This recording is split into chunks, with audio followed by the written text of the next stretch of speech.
respect to the Constitution and canons of the diocese. So for those who aren't as familiar with the Episcopal Church, the diocese has a set of rules and provisions that provide for the structure of convention and the structure of the diocese that are called the Constitution and canons. So those contain certain rules with respect to how convention is structured and who goes and how it all works. And those are the rules that I would be looking at if I had received a request for advice. Thank you. Hey, thank you, Judy. So Brian, I think it is over to you. First though, I want to check, Jamie, are you with us now? I am. Yay. Okay, so Brian's going to start and he's got a slide when it gets to the voting. So we'll get to you. So go ahead, Brian.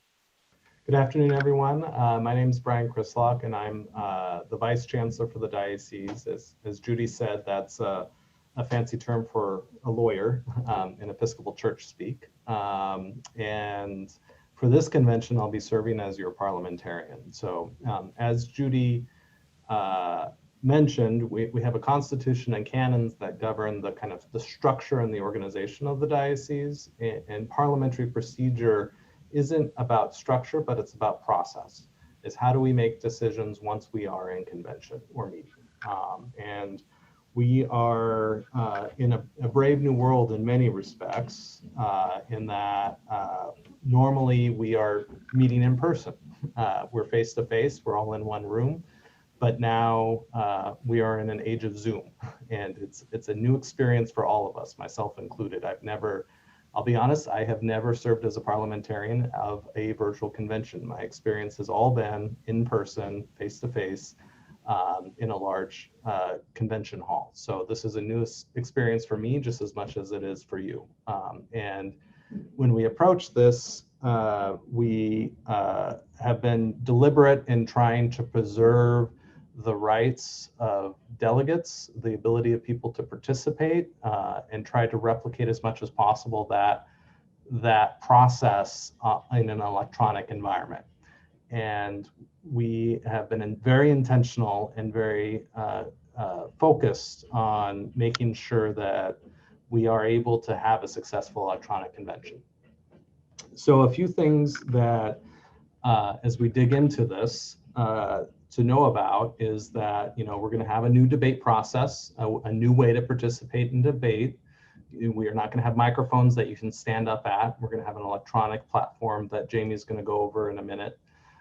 There's a new voting process. There's a new process to make motions, and there's new technologies that you'll have to become familiar with in order to participate.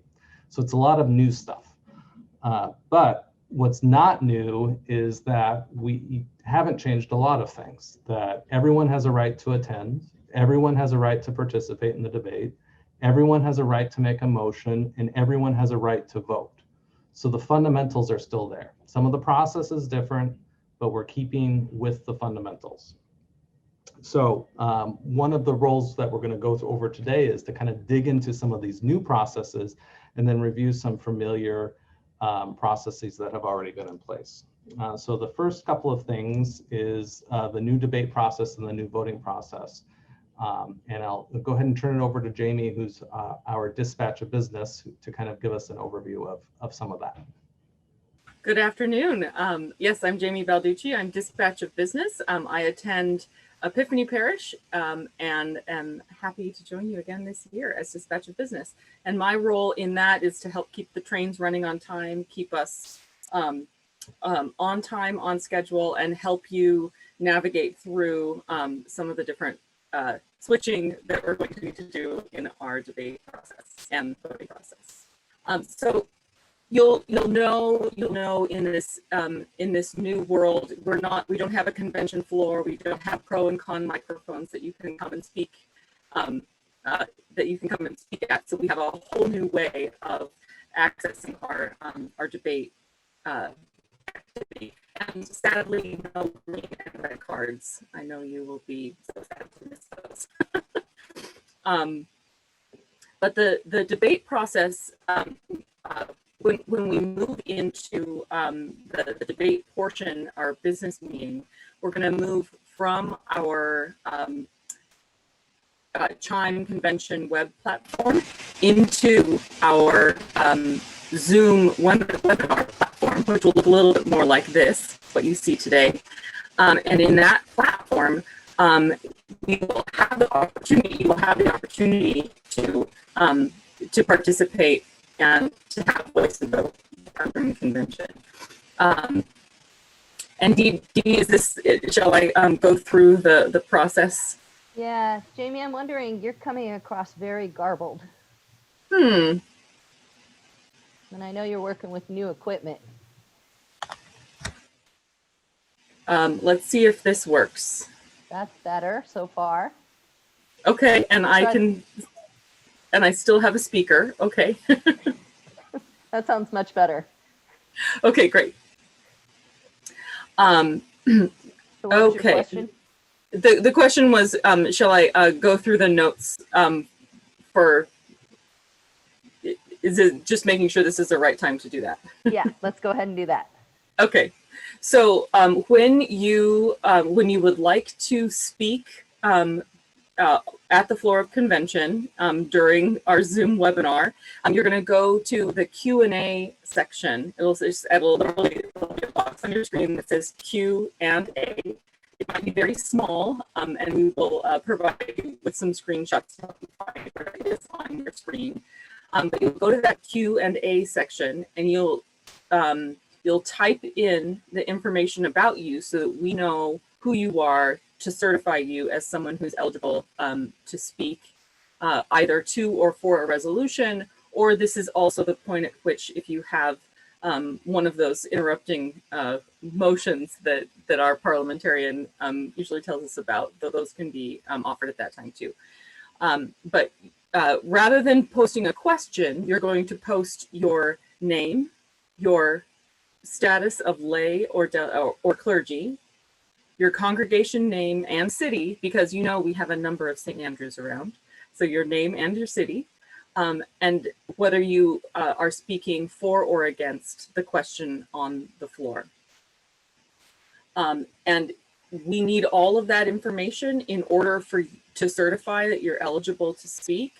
So if that information is not provided in that initial question or in your initial message to us, we won't be able to give you the opportunity to speak, and your request will be dismissed, and you'll get a private message back from us that says the information was incomplete. But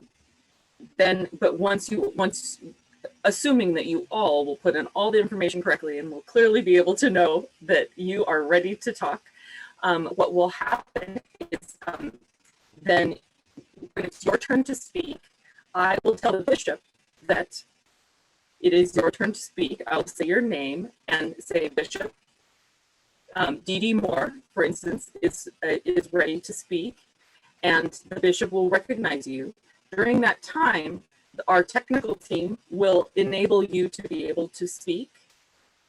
You will both, your microphone will be enabled and your video will be enabled. And you are expected to both show, you're expected to both have your microphone on, of course, to speak, and to have your video on. So you'll need to make sure that those things are enabled, and then make sure those things are enabled, and then start to speak. Your 2 minutes of time will start when you begin to speak. You will get 30 seconds. You'll get a chime, a bell. I'll ring a bell at 30 seconds when you have 30 seconds remaining, and then another bell when you have 5 seconds remaining to allow you to complete your sentence. And then the bishop will ask you to conclude your statement. And then our technical team will remove your ability to speak and to be seen. And so we're going to control who has the ability to have voice and be seen during the webinar. And just a note, when you do speak and when you do take that opportunity, there will be, I would describe it as a minor hiccup. You might feel like something is wrong. Don't panic. It's perfectly natural. It's absolutely what's supposed to happen. And there'll just be a brief kind of in and out. And then you'll be back and ready to speak, or you'll be taken out and ready to participate again. And I think that is how the debate will work. Okay, there's a couple questions about that. So actually, I think this would be easier if Brian, if you stop sharing your screen for a moment and I'll share mine. Let me share my screen here real quick. I just pulled this up. So this is Chime. Chime is a basket, okay? And it's where all of our things are living. It's where our videos are, our liturgies, our resources, our workshops. It's where everything is living. And so when you first log in, this is the screen you'll see. This is the welcome. And when you get to this screen, there's actually a video from the bishop. So you can watch that and he'll say hi to you and welcome you. There's a schedule, which will be a click through of each session for, like, if I want to go to workshop 1, it'll say what it is. And then it'll have, when it's live, it'll have a link to take you right to that workshop. It's got 2 voting. If you are a voting member, you will actually see a voting button. Right now I'm seeing both of them because I've been helping build it, but one is lay and one is clergy. If you're one or the other, you'll see that button based on your registration. If you are not a voting member of the convention, you won't have those buttons. Okay, someone asked, where's Q&A? Here's Q&A right down here in the bottom left corner in the green. That's the Q&A button that we'll be using for this process. Just found that out today. That's where it is. And what happens is, the other thing is right up here in this upper right-hand corner, there's this big red live stream button. And if, depending on how you have your picture set up, it may be behind your pictures from this Zoom. So you might have to sort of drag that out of the way so that you can see it. When we say we're going into a live stream, you'll click on that button. And we're going to teach you all this on Friday. So don't think you have to learn it today. I can't do it now because there's no live stream open. When it's time to go into debate, live stream is like watching a movie. We've all been on live streams, and that means that there is no opportunity for people to talk. So what we're going to do is we're all going to move en masse from the live stream to a Zoom webinar, which is the back end of this entire Chime and most programs like this. They do a lot through Zoom, just like the rest of us do. And so we're all going to move into a Zoom webinar, which will then enable us to do the debating process. And what we'll do, when we've been telling you to keep 2 windows open, I have the Zoom open where all the pictures are. I also have Chime, which means when it's time to vote, I'm coming over here to click on the voting buttons in Chime. So I'm going to be in the Zoom webinar, and I'm going to come over here and click on these buttons to vote. Now, when we get into the debate, that Q&A will be the Zoom Q&A, so it'll be much easier. When we are in a live stream, like for the Bishop's Town Hall, the Q&A will be this one right here. So that's where those are. It either made it clearer or not. No, the exhibits they were working on today, so I don't think those are up yet, Alex, or I would. The workshops were the ones I showed in the schedule, so that's where the workshops are. And the way the voting is going to work is that clergy will vote at the clergy button. Lay voting delegates will vote at the lay button. They will then pull those together into the same type of voting report that we are used to seeing. When we're voting for elections, that will be certified before you see it. So there'll be a delay. Brian will be on the back end certifying those votes before that we show them to you for elections. For resolutions, unless there's a hiccup or a reason, on all resolutions and other items, motions that we're voting on, that will be shown immediately. Jamie, you have anything more to add? Not about the debate process. I do see another question that I can go ahead and address to the group. There's a question about whether or not priests who are recognized in the diocese have voice if they're not, if they don't have vote for some reason. And so I didn't know, I was assuming that someone on the on the call would have the answer to that. If not, we can get back to you on that. I think Brian has that in the rules of order. I do, which is a great segue to the next section of the presentation, which is our rules of order. For this convention, we've made some modifications to our rules of order, so it's important for you to read through those carefully. That document is going to be under document number A4 in your convention packet, and I believe that has been posted or will be posted shortly, or included in an email out. With respect to that specific question, there are several different categories of clergy, and their level of participation is going to depend on a few things. So clergy who are canonically resident in the diocese, which means that this is their jurisdiction for the purposes of the church, and reside in the diocese, have seat, voice, and vote at the convention. Clergy canonically resident,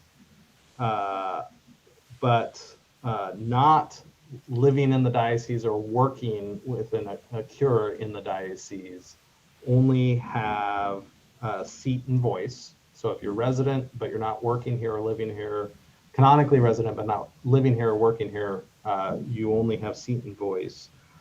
And clergy who are licensed in the diocese, canonically resident elsewhere, have seat and voice.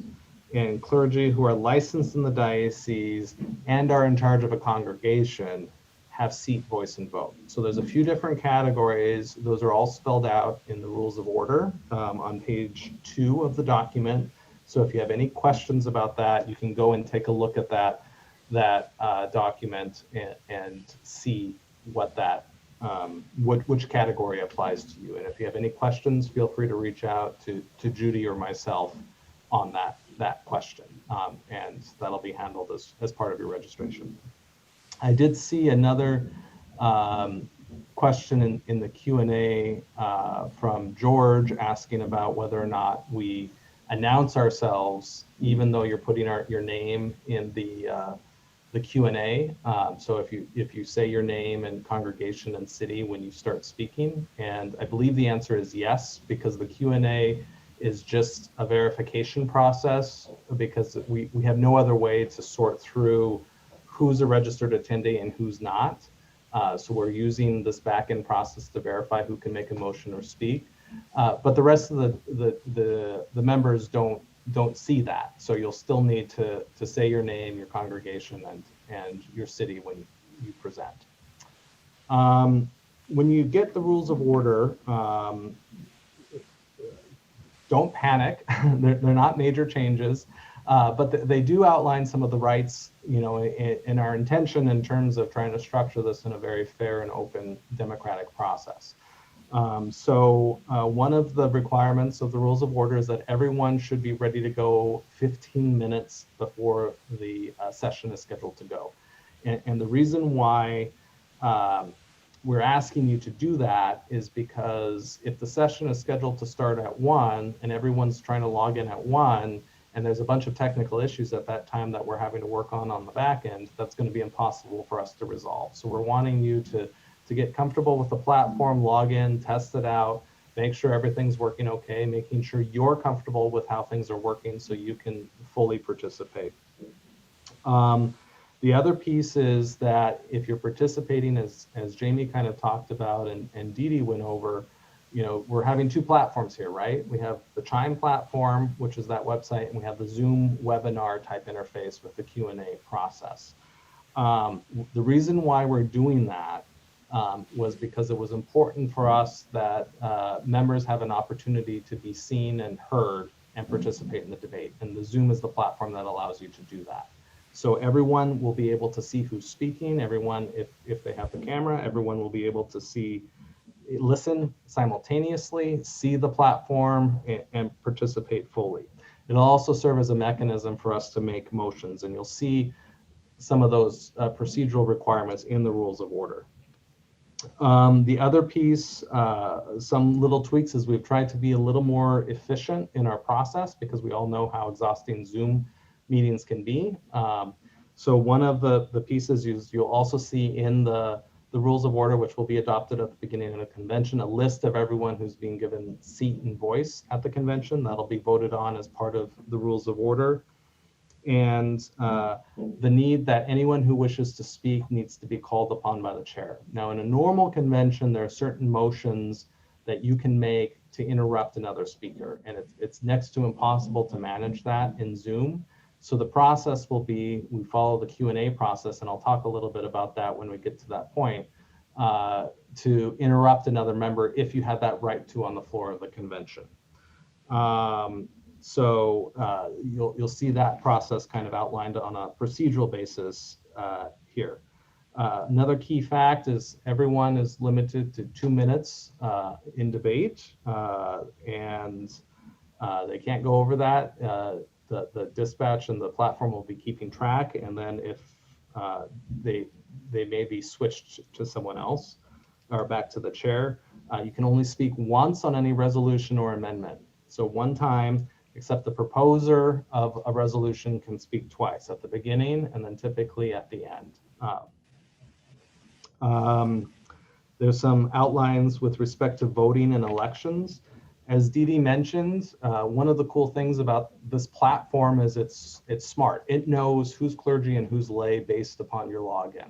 So it only shows the necessary information to the person. So if you're clergy, you're going to have a different voting button than if you're a lay person. So we don't have to do the sequential, everyone hold up green if you're lay, and then everyone hold up green if you're clergy. We can do it all at once. Hopefully that'll speed up the process. So votes by orders and elections and all of that will just be handled based upon the necessary voting requirements. So that's kind of an overview. I'd encourage you to take a look at the rules of order. If you have any questions about that, again, I'm available via email and more than happy to do so, answer any questions you have.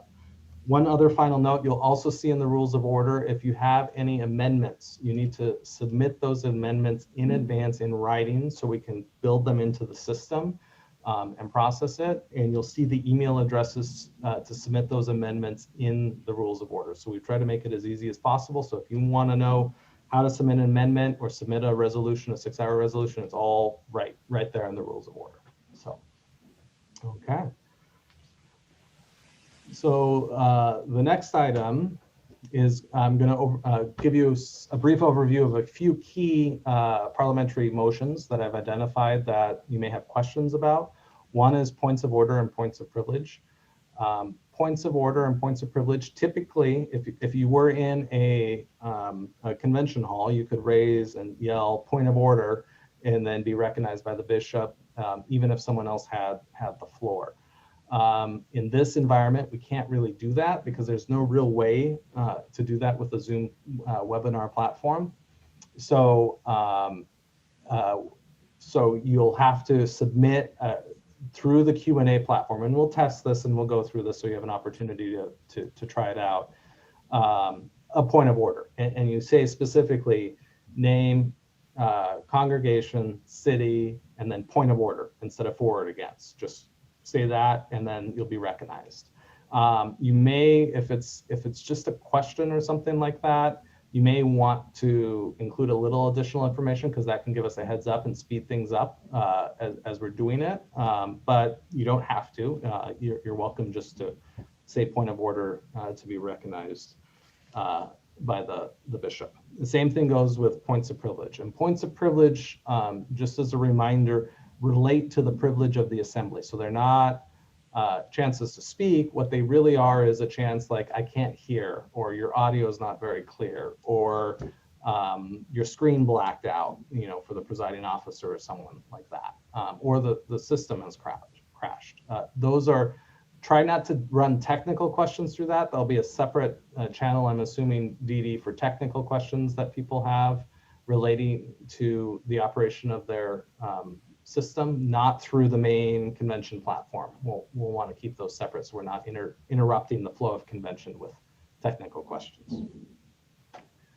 Another thing that we'll be using probably quite frequently, just because of the nature of voting, that there's no real way, like in a typical convention, of course, you can just call for a voice vote, for something that's very likely to be unanimous, uncontroversial. All in favor say aye, all opposed say nay. This, you can't really do that, because how do you do a voice vote with 500 people on Zoom? It's really hard to gauge that. So the bishop will probably be taking advantage of something called unanimous consent. And I included this phrase here, without objection, because typically that's how you start a unanimous consent motion. So he'll say, without objection, the agenda is adopted, is a classic example of unanimous consent, which basically means you don't have to take a voice vote for it. We don't have to pause the convention for 3 minutes to sort through the online Chime platform voting. It's a non-controversial, as we try to be a judge, and hopefully we're accurate in that, non-controversial motions. So things like adopting an agenda, things like adjourning the convention, things like taking a recess, that are not going to be controversial. Things that are going to be controversial will be taking votes, no question. If as a member you feel like a vote should be taken, you can object. And you do that through the Q&A platform. So you submit your name, your city, congregation. We'll give a brief pause to let people do that, and just objection. If you object, all that's changing is now that everyone has to vote. That's all that changes. It doesn't mean that you are registering a dissent and we're seeing how many people register dissent. It means that we're now voting on the question that's being put. So unanimous consent is a way to kind of speed things up, in a sense of trying to move to the substantive business. So we spend our time talking about things that are controversial and that people want to talk about, and move past some of the procedural stuff. So if you hear the bishop saying that, you always have the right, if you feel like a vote needs to be taken, to object, and then the bishop will just take a vote. Otherwise, it'll be presumed that there's general consent to the adoption of whatever is being proposed at that point. Next item I wanted to talk about, because we have some substantive resolutions here, and whenever there's substantive resolutions, there's often amendments that are proposed, and those can sometimes trip up the convention, and especially in an electronic environment. I just wanted to have a chance to kind of go through the basic concepts of how to amend a resolution, and hopefully talk through some of the key concepts. So one of the things, a motion to amend has to be moved, it has to be seconded. Seconds, we're going to probably process through the Q&A platform. So we'll look for someone to second it in the Q&A platform. And the process is pretty straightforward. You have your main resolution, which is what's before the assembly. Then someone moves to an amendment. The amendment is voted on first, then we move to the main resolution. So the first question when someone moves an amendment is, should we adopt this amendment or not? You can still vote no on the resolution or yes on the resolution, but the only question is the amendment. Sometimes you can move for what are known as secondary amendments, or oftentimes called amendments to amendments. I like the term secondary amendments because it's one less amendment in the terminology, but basically a secondary amendment is another layer that says, should we change the amendment to the main motion? So that's the question. Should we change this amendment? And the secondary amendment is voted on first, then the amendment, then the resolution. And it feels a bit like a rabbit hole, but there's a few key concepts that can kind of help you sort through what's happening. So one of the questions is, with any amendment, is that the amendment must be germane. And germane is a word that basically means relevant. So it has to be relevant to the actual resolution. And the same thing goes for secondary amendments. Both of them must be germane. So what is germane? here's an example of a resolution. So resolve that the convention schedule include a karaoke night. That's the resolution pending before the convention. So someone proposes an amendment, which is the underlined portion here, resolve that the convention never include a karaoke night. Well, some people have strong opinions on karaoke, I can understand, but it is germane, right? Because it's related to whether or not the convention holds a karaoke night. It's related to the subject matter. It doesn't have to be friendly, but it has to be related to the subject matter. So this amendment would be a valid proposal, because you're saying, based on this principle, should we hold one? Should we never hold one? What's going on with karaoke these days? So that is a germane amendment. Another question, should the convention include an 80s night? Well, you know, we're kind of approaching the border of germane, but it's still relatively germane because we're talking about a social activity, right? Should we hold a social activity every night? Should it be an 80s night? Should it be a karaoke night? You know, it's fairly related. Now, the original intent of the person was a karaoke night, no question. But once you propose a resolution, it's no longer your property. It's the property of the convention, because it's the convention that's going to make the decision on whether to adopt it or not. So it is somewhat related. Now, the next question would be, you know, resolve that the convention include a karaoke night and the next meeting is in Hawaii. Well, is that a germane amendment? Probably not, because it's not related to that foregoing clause, right? It's not related to whether or not we hold these nights. So that would not be germane. So that would be ruled out of order by the bishop in that sense. So here's another example to kind of talk through it. So this is an amendment that all sermons be limited to, the first resolution was 30 minutes, and then someone's proposing an amendment to strike out 30 and limit sermons to 5 minutes. So here we have a resolution and an amendment that's related. Now, the germaneness of this amendment is pretty clear because it's relating to the time that sermons should be limited to. So you can propose a change to 5 minutes. Yes, absolutely, that's germane. Then we run into secondary amendments, which are amendments to amendments, or as the most common complaint I hear about conventions are these amendments to the amendments and parliamentary quagmires and whatnot. So secondary amendments are strictly amendments to a proposal to amend something. So the key test also, is the secondary amendment germane? And it's not, is it germane to the resolution, the main resolution back at the beginning? Question is it germane to the amendment that's being proposed? And that's a very key concept, because you can't use a secondary amendment to go change something else that's unrelated to that amendment. So here's, again, back to our example.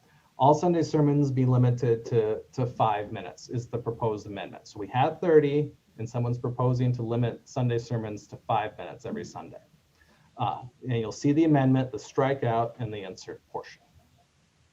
So can you add restrictions in a secondary amendment to say, well, let's add and make a change to who can preach in the second? So we're talking about whether to change the limit from 30 to 5. Can you all of a sudden then shift the conversation to talk about who can preach and who can't? No, you can't do that because it's completely unrelated to the proposed amendment. Can you change it to 2 minutes? So as a secondary amendment, can you say instead of limiting it to 5 minutes, can you change it to 2 minutes? You can't, because now you're dealing with the time limit, which is what the question is before the assembly.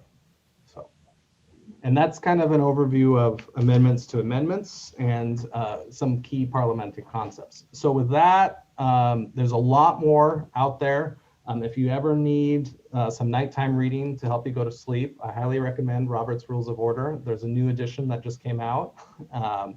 It's very informative, but there's also some other resources out there that can help you. But I'm always happy to answer any questions.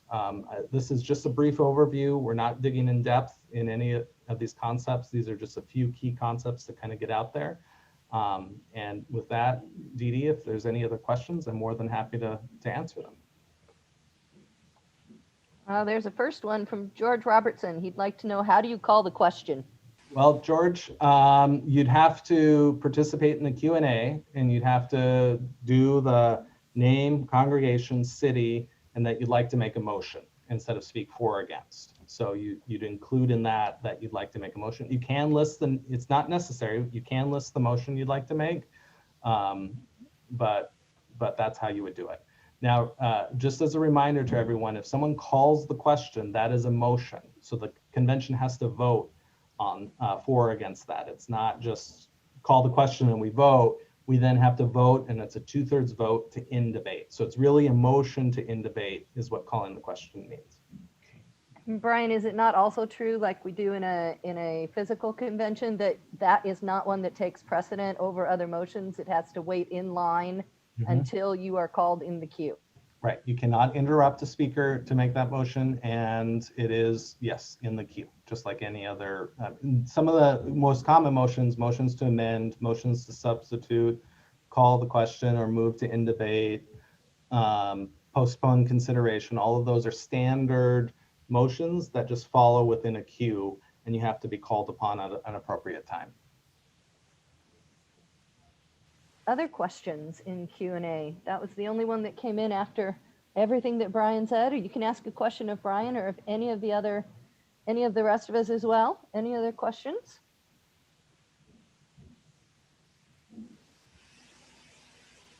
Y'all feel 100% prepared to be there on Friday and get going, yeah? We're there. Joe, why are you shaking your head? No. We're going to walk you through a lot of this too. One of the first things we'll do on Friday morning, even before we adopt the agenda, is we're going to take a couple practice votes and real simple ones, not on anything specific. And that will also help us to know that we are with several hundred other people. We're going to just ask everyone to, are you a voting delegate or a voting clergy? So we can see what the numbers are and things like that. And so we'll do that first before we take any real votes. And then again, when we convene for the actual business session at 1 o'clock on Friday afternoon, we're actually going to walk you through. We're all going to do it together. We're going to start out in the live stream. We're all going to move into the webinar. We're going to have a brief vote on a special question that has nothing to do with anything else that we're doing, and sort of model that whole process. And then we'll all go back to the live stream and move on. So we're gonna walk you through it and also give us the opportunity to deal with any technical glitches at that time as well. Matt, I think that's a question for you about Zoom. I think what you're going to receive for the convention, while Matt's looking at the question, is you are going to receive the link to click on, and you are going to receive your identifier. That's your identifier only. Which is basically unique identifier is like a password. So you're going to click on the link, and then you're going to use the identifier that they give you to get into the whole platform.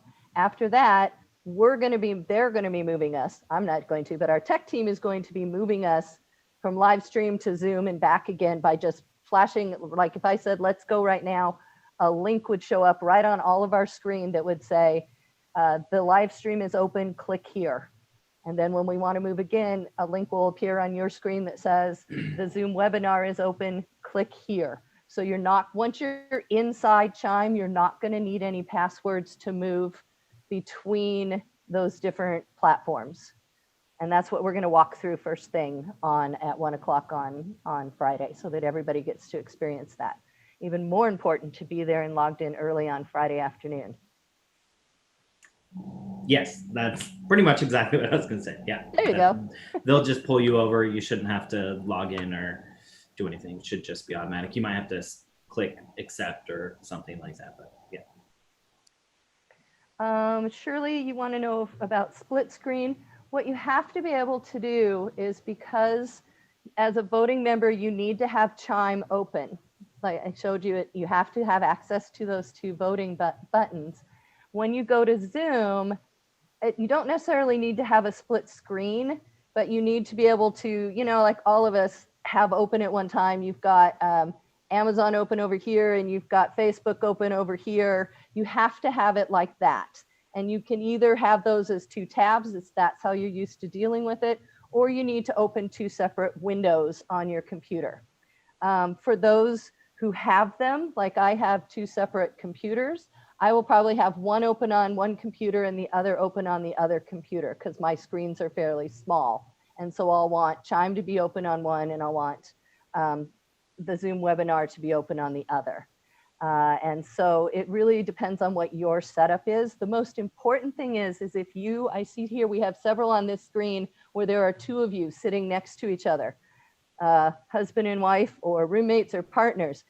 If you are both voting members of convention, you both need to be logged in on a separate device. This is where you need 2 devices or 2 split screens, because whoever is logged in is the one who is going to get to vote or speak. The other person, if they're just watching in the background and not logged in, they don't have any of those privileges. So you really want to make sure that you're each logged in on your own separate screen so that you can both vote. Now, if the other person is just hanging out and watching with you, then you don't need to worry about that. But if you are both voting members of convention, clergy or lay, you need to have each of you be logged in separately so that you can vote.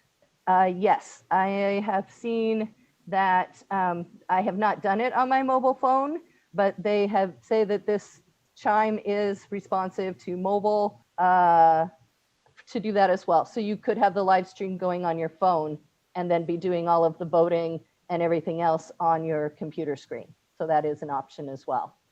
I would say, though,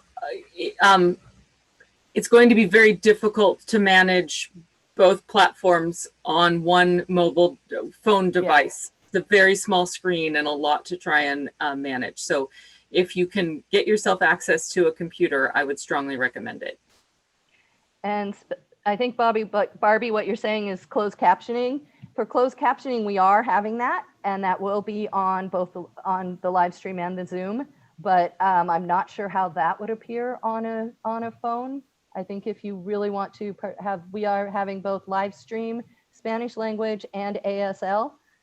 In fact, not only will there be Spanish language translation, but the entire platform is in Spanish as well as English, so that when you log in, if you are a native Spanish speaker or just want to have some fun and watch the whole convention in Spanish, you will be able to click on that and everything will show in Spanish. And most of the documents are being translated into Spanish as well. So, and then we also will have ASL where they will be in the panelist area. And if you are a person who needs American Sign Language, you can just pin them or highlight them so that you can have them on your screen. We can't do it for everyone, but on your screen, you'll be able to highlight them to see ASL. And then we also will have the CART captioning service that will be, I'm not sure if it's the bottom or the top of your screen the entire time as well.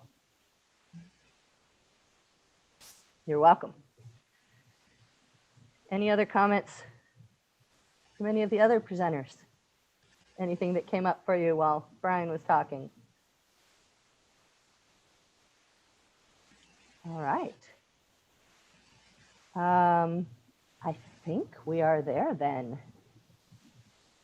Hopefully you will get there. We're working feverishly to get this done. And if all goes well, the Chime site will go live tomorrow. And as soon as it is live, everyone should get their email. It doesn't come from us. It comes from the service we're using. And at that time, you can go in and start pushing buttons. You obviously will not have a live stream or anything, you can't click through to a workshop, but at that point you can go in and start looking at some of the documents, some of the videos, click on the workshops and decide which one you're going to go to on Friday morning. You can do all of that and start working on it tomorrow or for sure on Thursday. I know we're pushing them, but I hope it's tomorrow. If it's not, it'll be Thursday, because we also want everyone to be able to go in and start looking at it before we even get to Friday, and start looking at all the good stuff that's being put up there by a lot of presenters and people. So I think we're done then. I want to thank y'all for coming, and I want to thank Marta and Judy and Brian and Jamie too. They've been working very, very hard, and it's going to be a long week for this team, and but we'll all be with you on Friday for sure. All right. We're done. Thank you.